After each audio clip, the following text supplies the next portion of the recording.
There's no need to repeat grim statistics. The police officer knows his chances for survival have narrowed. To defeat these increasing odds, it is up to the individual officer and his department to prepare. Prepare literally for survival. 1 Adam, silent alarm, bank of A Levy, 5th and A Adam. Unit 2 Adam and 3 Adam, backup 1 Adam. 1 Adam, 10-4. The approach is critical. Now, training and experience will tell.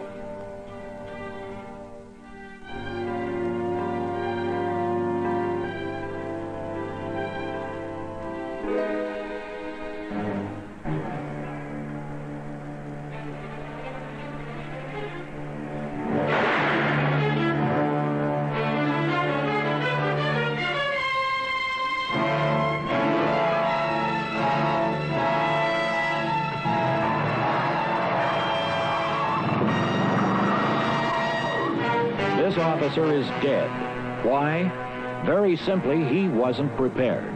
Let's take it back to when the officer received the call and see what he could have done and survived.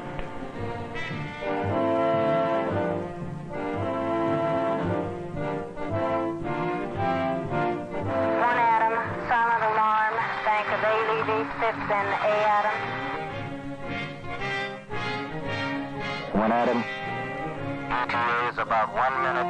Requesting location of backup. 10-4, 1 Adam. Units 2 Adam and 3 Adam backup.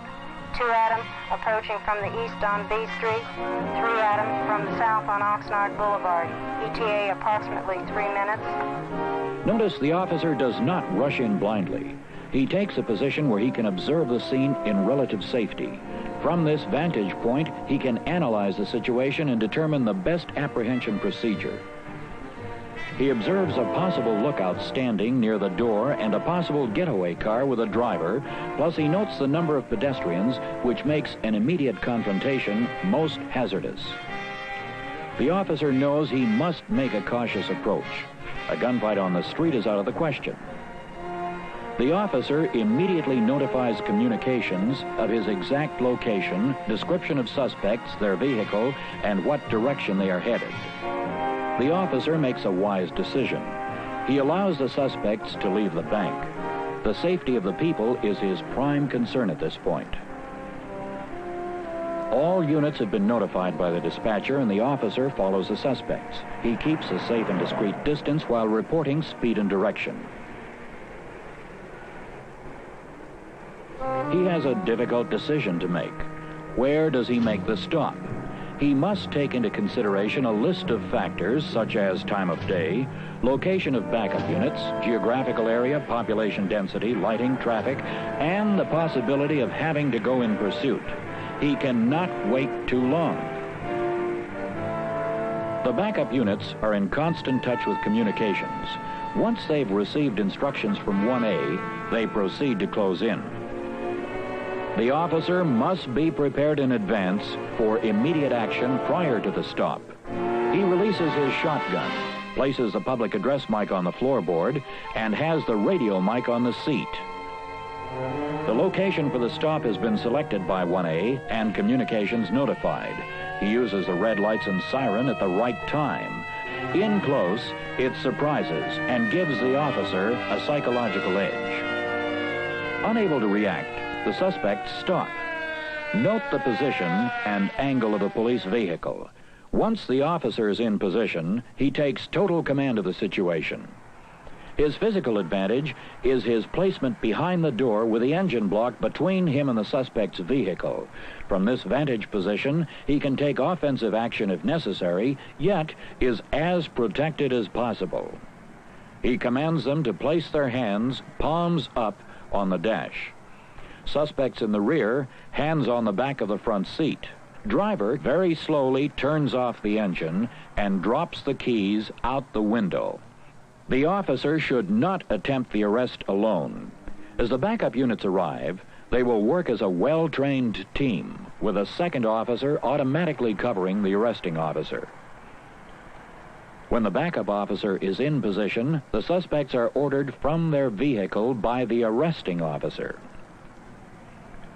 All suspects should be ordered to exit from the same side of the vehicle, allowing for the best observation and minimize escape opportunities. The arresting officer instructs the suspects out in this specific order. First, the man in the right front or passenger side. Backup officer has a clear field of fire using the trunk of Unit 1A as cover. The driver is ordered out and assumes the same positioning to the left of the first suspect. It is important to get the driver out quickly, since there is always the possibility that he might have a second set of keys. The arresting officer commands the suspect to sink to his knees and then assume a prone position. Now the suspect in the right rear is instructed to follow suit. He is told to face left. This way, the suspects cannot see one another as they are handcuffed. The arresting officer verbally controls the suspects. The last man to be removed is the suspect sitting in the left rear. The arresting officer checks the suspect vehicle carefully to ensure additional suspects might be hidden from view. The vehicle will be thoroughly searched after the suspects are handcuffed. Sufficient assistance has arrived to allow movement. The arresting officer takes the handcuffs from the first backup officer and moves into a control position to begin handcuffing and initial physical searching. He will continue to maintain command of the situation until suspects are ready for transport. Handcuffing will be in a right-to-left sequence. Utilizing this procedure, the suspects cannot see what is happening. This is another factor in keeping a suspect physically and psychologically off balance. Notice the arresting officer cuffs the hands behind the back.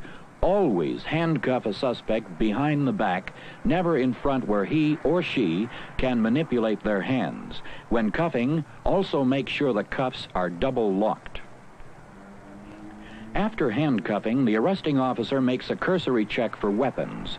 Though a more thorough search will be made before the suspect is placed in the patrol unit for transportation, this initial search must be made. Notice the search pays off, as handguns are found. Note also that the arresting officer places the found weapons in his waistband, where he can keep control of the weapon, plus maintaining the chain of evidence. Note how the officer maintains physical control. Each suspect is searched again. This is most important. Too many officers have been killed by a suspect who was thought to be clean. Using established procedures, the apprehension is completed with a minimum of danger. 4 felony suspects have been arrested by a single, well-trained officer using sound techniques and a team approach. Let's look back at the operation and stress the vital factors. The officers utilized every advantage possible, both physical and psychological. They were cool. They did not rush headlong into the situation. They did not play hero. Too many brave but foolish and untrained officers have died by exposing themselves unnecessarily. Remember these points. Be prepared. The suspects have done their homework and are prepared. Are you? Approach a potentially dangerous situation with extreme caution. Observe, diagnose, and plan. Plan your action, and when possible, develop pre-planning so that preliminaries are reflexive actions on your part when rolling on a particular felony call. Always park your vehicle so it offers the most protection and concealment for yourself. When possible, utilize your shotgun.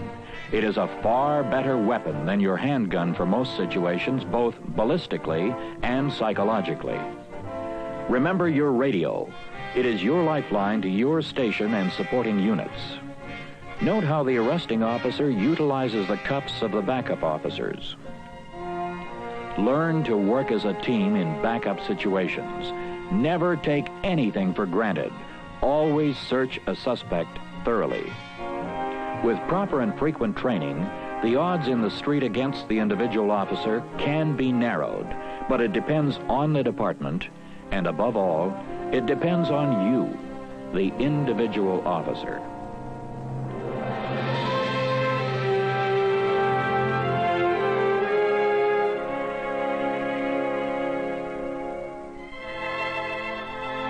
This officer survived because he knew his job and performed it well. He can go home with a deserved feeling of accomplishment in knowing he has again served and protected his community.